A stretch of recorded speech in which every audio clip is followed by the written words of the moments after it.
மலர்களால் நிரம்பிய அழகான மலர்வனத்தில் மீனு என்ற ஒரு சிறிய பூனைக்குட்டி வாழ்ந்து கொண்டிருந்தது.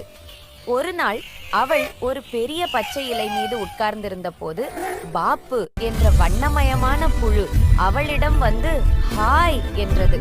அதை கேட்ட மீனு ஆச்சரியப்பட்டு, ஐயோ, நீ பேசுறையா என்று கேட்டாள்.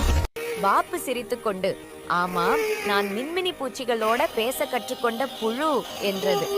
அதே நேரத்தில் சில மின்மினி பூச்சிகள் மேலே பறந்து ஒளிர ஆரம்பித்தன. அவை இருவரையும் சுற்றி ஒரு பிரகாசமான ஒளிக்கலையை உருவாக்கின.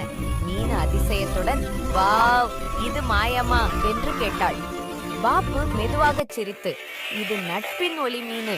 நாம யாரையாவது உண்மையா நேசிச்சா அந்த நட்பு எங்கிருந்தாலும் பிரகாசிக்கும் என்றது. அந்த நாள் முதல் மீனும் பாப்புவும் மலர்களின் உலகில் சிறந்த நண்பர்களாகி மின்மினி பூச்சிகளோடு சேர்ந்து சிரித்து விளையாடி வந்தார்கள்.